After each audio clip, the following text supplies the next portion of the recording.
Idaho is known for its mountainous terrain, scenic lakes, and bountiful rivers with crystal clear water. To get here, we had to get on a plane for the first time this year. The strict mask policy at Southwest Airlines put our concerns at ease. And we arrived in Boise in no time. We are on the road. We made it to Idaho. We are currently outside of Banks. Tonight we'll get to camp, and then tomorrow we keep heading north. It's pretty enough to stop every mile. Just one day into this adventure in the great outdoors, and nature was already having its way with me. This is super relaxing, bringing a sense of calm.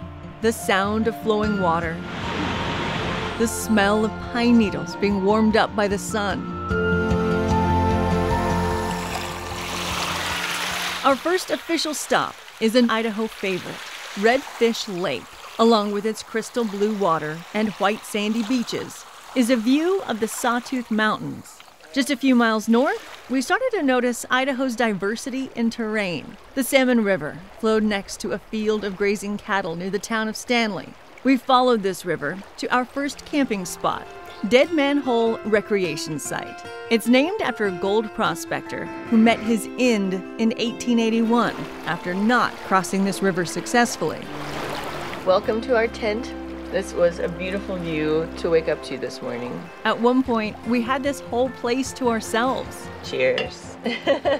With never-ending views of the mountains. It just keeps going. There's no city, there's no anything, it's just wilderness.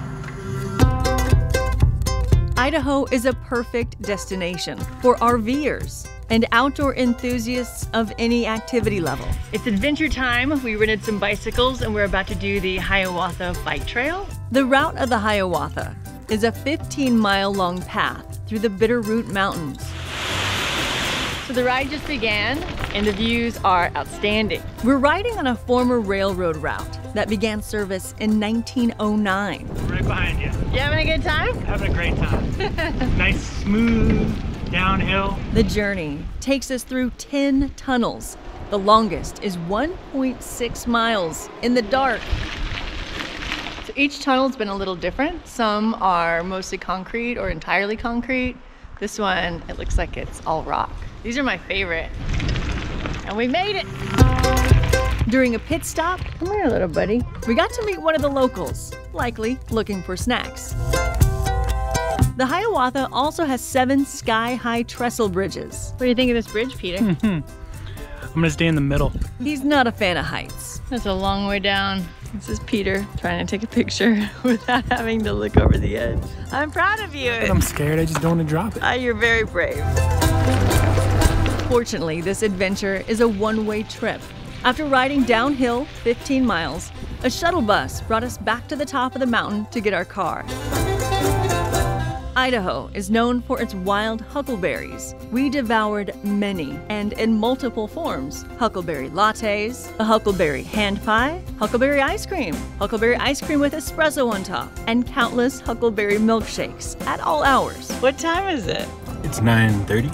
In the morning? Mm-hmm. The second part of our travels focused on visiting Idaho's northern lakes, which are the center of countless summer activities. This is the northeast corner of Lake Coeur d'Alene, called Wolf Lodge Bay.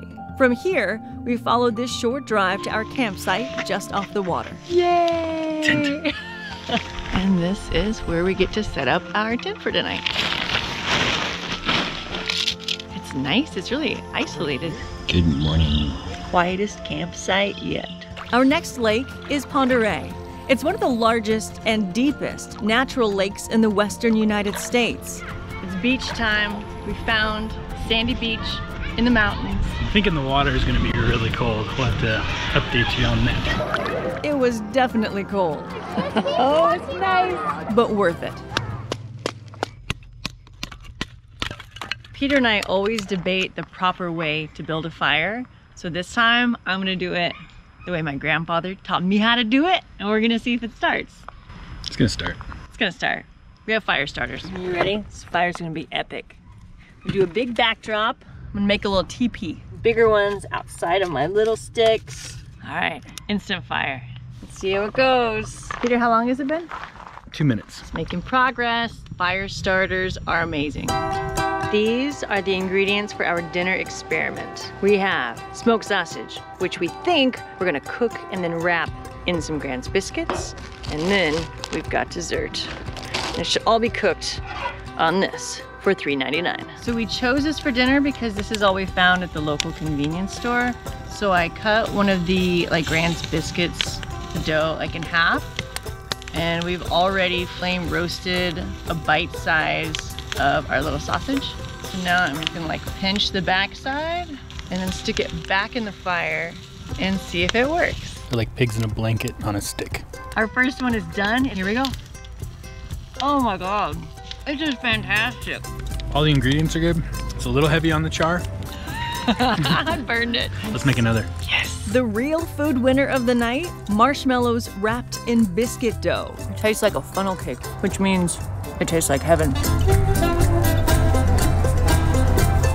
The farthest north we went was Priest Lake, where once again, we got to appreciate the unique combination of evergreens with sandy beaches and blue water.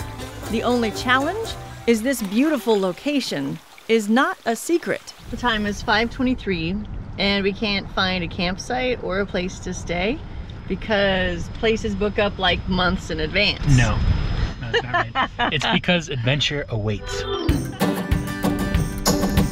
So after we couldn't find a camping spot, we got a tip from a local barista while getting some afternoon coffee that if we can't find a campground, we could always post up on Idaho's public lands, which is what we are doing right now. So this is our campsite. We have a river on one side, we have a lake on the opposite side of the mountain. It's beautiful. We're spending the night surrounded by nature and its animals of all sizes, including moose, like this one, but real and much bigger. The only thing separating us is our small plastic tent. What could possibly go wrong? What happened this morning, Peter? We heard something coming, crashing through the woods. Breaking branches, and you could hear the hooves. And it got closer and closer. And a moose was maybe 40 yards from our tent. 6:30 in the morning, we are awake and ready and out. And heading back south to Idaho's first state park, Hayden, established in 1908. It's home to the 72-mile paved biking and walking path called the Trail of the Coeur d'Alenes. No matter how far we travel, we're often reminded that we're never far away from the Lone Star State. Peter just noticed something awesome about our Idaho rental car. It has a sticker that says, "Built with pride, Arlington Assembly." Look at that, built in Texas. This Chevy Tahoe carried us 1,322 miles and temporarily carried one extra passenger. You are a happy puppy. We are outside Deary, Idaho, and running down the road is this beautiful little dog. He had a collar, but no tag. You don't happen to have that number offhand, do you? And cell service was spotty. There is a farm close by, so we're gonna load up puppers here and take them to the farm. That's gonna be our best option. We're gonna try. We don't know what to do.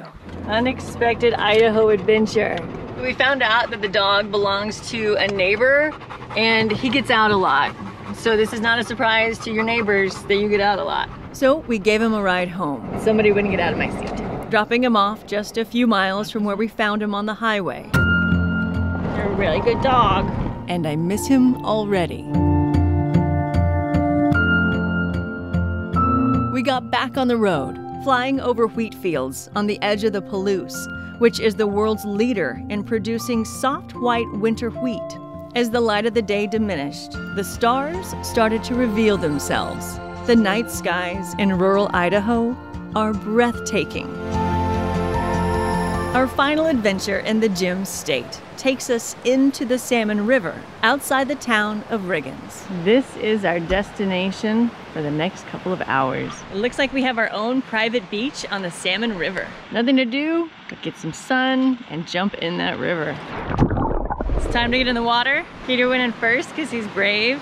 He said it's a bit chilly. Be brave! Be brave! 2, 1. Woo! That's my kind of floating the river. It's been a couple hours Peter has perfected a game of rock grabbing. You ready? Yeah, let's go. Where you grab a rock and hold on to it so the river doesn't take you downstream.